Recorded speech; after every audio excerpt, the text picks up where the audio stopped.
Bonjour et bienvenue à tous, vous regardez i24 News et c'est l'heure de votre magazine sur le web. Au programme aujourd'hui, nous verrons les nouveautés que nous propose Microsoft dans son dernier système d'exploitation Windows 10. On parlera de cette campagne contre l'antisémitisme lancée par Israël sur YouTube. On écoutera Barack Obama lors de son discours sur l'état de l'Union. Nous vous présenterons Home Israël dans notre dossier du jour. Et nous terminerons avec ces vidéos qui font le buzz sur Internet.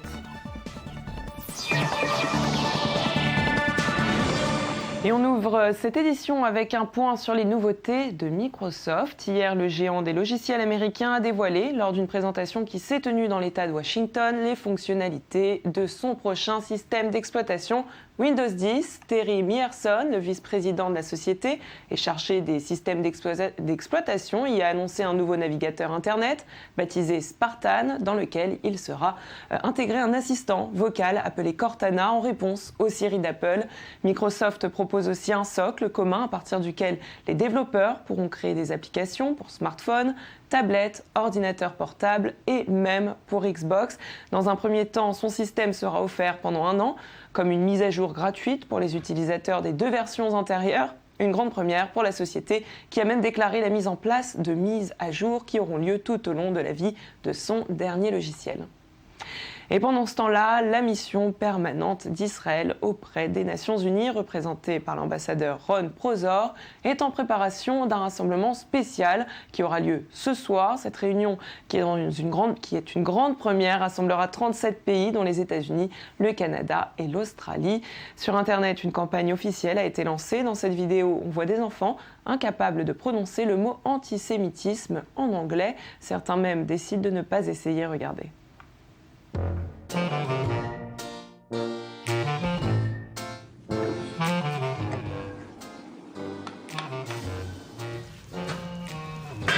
you want to try it?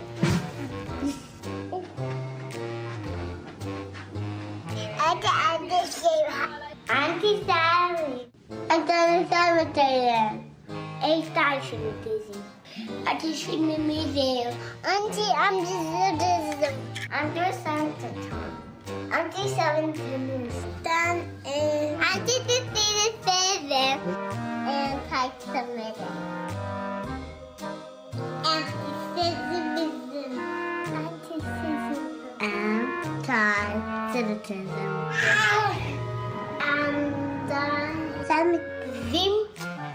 Anti-Semitism. Anti-Semitism. That's not nice. Et puis on parle du compte Twitter du Monde, le journal Le Monde, qui après plusieurs tentatives a finalement été piraté mardi dernier. Derrière cette attaque se cache la SEA, l'armée électronique syrienne, qui a rapidement publié plusieurs messages que les 3,3 millions d'abonnés du journal ont pu lire au même moment. Parmi ces messages souvent intitulés « Je ne suis pas Charlie », les hackers prennent position en faveur de la Palestine et de la Syrie, qui, selon ses propos, se fait bombarder. La SEA condamne aussi le terrorisme en France, mais explique la situation en précisant que Le Monde et le gouvernement français soutiennent le terrorisme en Syrie. Mercredi matin, le compte Twitter du Monde a été suspendu.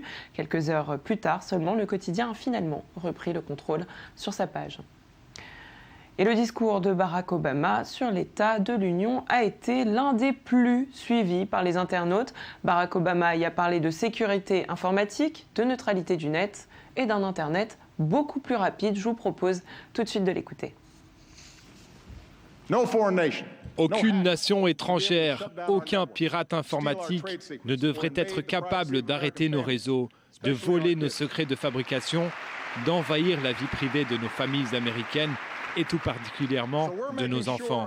Nous assurons que notre gouvernement et nos services de renseignement combattront ces cybermenaces tout comme nous avons combattu le terrorisme. Et ce soir, je demande au Congrès de faire passer la législation dont nous avons besoin pour pouvoir faire face à ces menaces de cyberattaques, combattre les voleurs d'identité et protéger les informations qui concernent nos enfants. Ça devrait être un effort qui aille dans les 2 sens. Si nous n'agissons pas, notre nation et notre économie sera vulnérable. Si nous agissons, nous pourrons continuer à protéger nos technologies qui livrent de nombreuses opportunités au monde entier.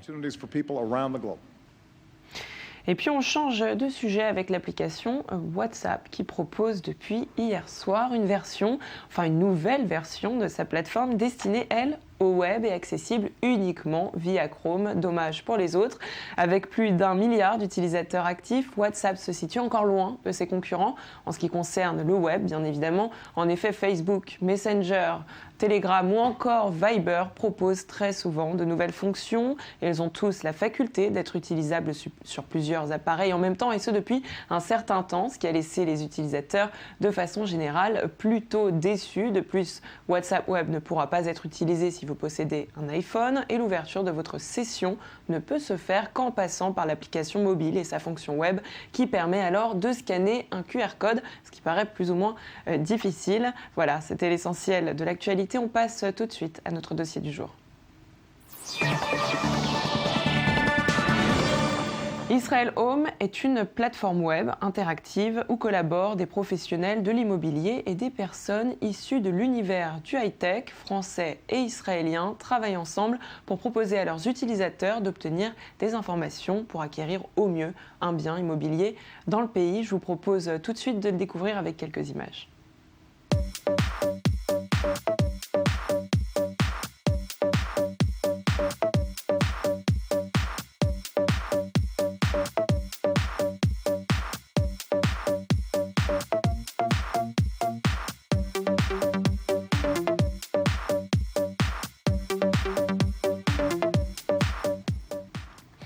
Georges Boaziz, bonjour, vous êtes l'un des fondateurs de ce site, vous êtes avec nous sur le plateau de Sur le Web. Alors comment vous est venue l'idée de créer Israel Home ?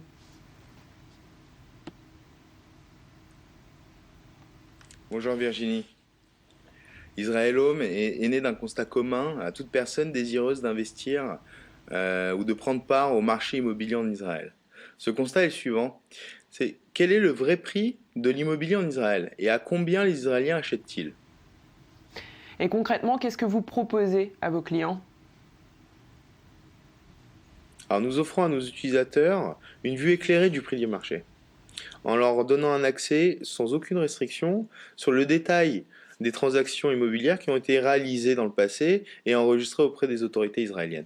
Très simplement, nos utilisateurs, en se rendant sur notre plateforme Israel Home, vont pouvoir saisir une adresse pour laquelle ils ont un intérêt et se renseigner sur toutes les transactions qui ont eu lieu autour de cette adresse, c'est-à-dire savoir ce qui a été vendu, quel type de bien, à quel prix, pour quelle surface et dans quel type d'immeuble. Bon, alors on a compris, on peut avoir des informations qui sont toujours difficiles en temps normal à pouvoir découvrir. Est-ce que vous avez des deals particuliers avec des agences ou des accords qui vous permettent de livrer ce genre d'informations ? Alors oui, nous travaillons avec les professionnels de l'immobilier, aussi bien les agents immobiliers que les architectes, les avocats, les cablanes, les banques ou les sociétés d'assurance. Toute personne qui a intérêt à travailler avec les personnes qui s'intéressent au marché immobilier israélien, nous leur permettons de se faire connaître auprès de nos utilisateurs en souscrivant à notre annuaire professionnel. Leurs profils seront visibles par tous les utilisateurs, ainsi que leurs coordonnées, afin qu'ils puissent être contactés par ces derniers si jamais leur descriptif ou ce qu'ils proposent les intéresse. En ce qui concerne les informations que nous offrons à nos utilisateurs, ces dernières sont issues des autorités israéliennes en open source. Donc la difficulté n'était pas tant de retrouver ces informations ou de les collecter, mais bien de les retranscrire dans la langue de nos utilisateurs. Et est-ce qu'il y a des fonctions que vous aimeriez développer dans le futur ? Alors oui, une telle plateforme est vouée à être enrichie en fonctionnalités. La prochaine que nous souhaitons mettre en place sera la possibilité pour les promoteurs, par exemple, de présenter des programmes à venir de nouvelles constructions en Israël. Et puis j'ai une dernière question pour vous. Est-ce que vous avez l'intention de vous implanter dans d'autres pays ? Alors oui, pour nous, il est tout à fait possible d'envisager aujourd'hui de dupliquer, de déployer notre plateforme à d'autres marchés immobiliers dans d'autres pays. d'autant plus qu'aux États-Unis, il existe une plateforme similaire à Israel Home, qui au cours de ces dernières années s'est positionnée comme un des incontournables de l'immobilier aux États-Unis, ce qui est un réel incitateur pour nous à vouloir se déployer dans d'autres pays. Et puis on ouvre cette rubrique high-tech avec une bonne nouvelle pour les startups israéliennes. En 2 jours à peine, elles ont réussi à récolter 100 millions de dollars, ce qui leur permet d'inscrire un nouveau record. Parmi ces sociétés, on note Earlysense, une société basée à Ramat Gan. Lundi, elle a récolté 20 millions de dollars grâce à Samsung Ventures, tout comme AppsFlyer, une plateforme qui mesure l'impact de publicité mobile. Taiki, de son côté, est une start-up américano-israélienne, a levé, elle, 15 millions de dollars.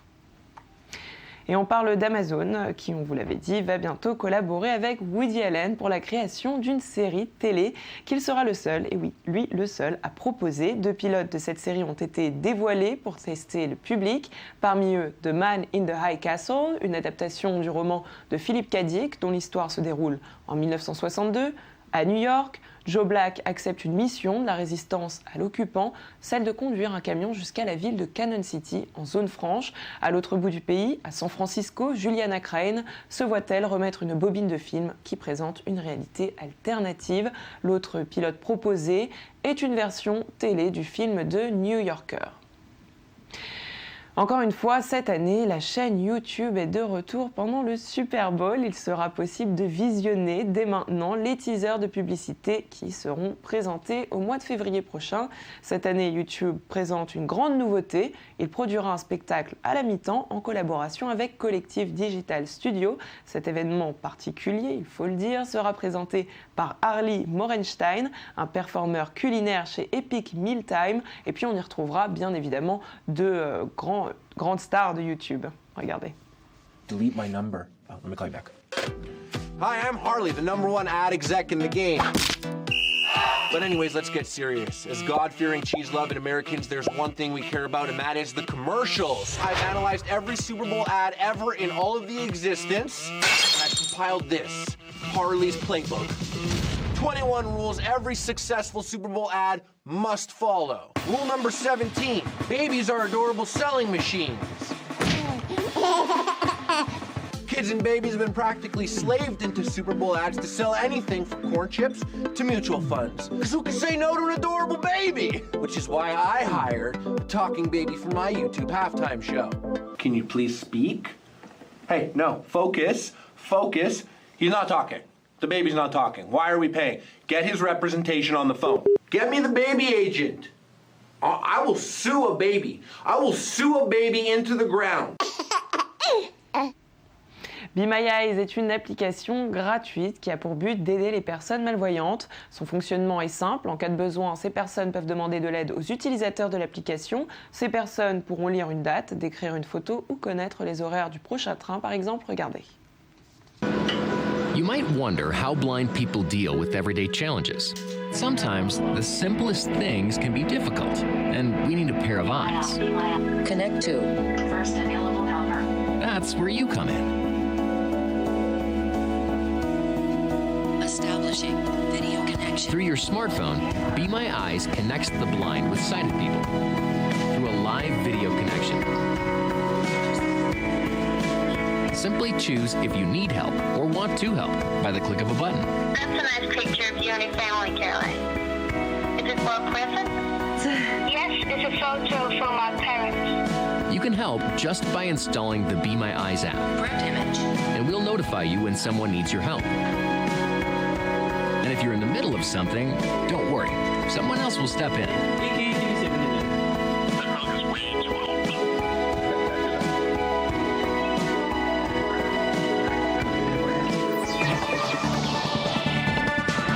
Pour réaliser leur dernier clip, les Maroon 5 se sont rendus dans de véritables mariages pour y mettre le feu. Le nouveau single s'intitule Sugar et son clip a été réalisé par le célèbre David Dobkin, le réalisateur du film Serial Nosser en personne. When I'm without you, I'm something weak. You got me begging, begging, I'm on my knees. I wanna be needing your love, just wanna be deep in your love, and it's killing me when you're away. Oh baby, 'cause I really don't care where you are, I just wanna be there.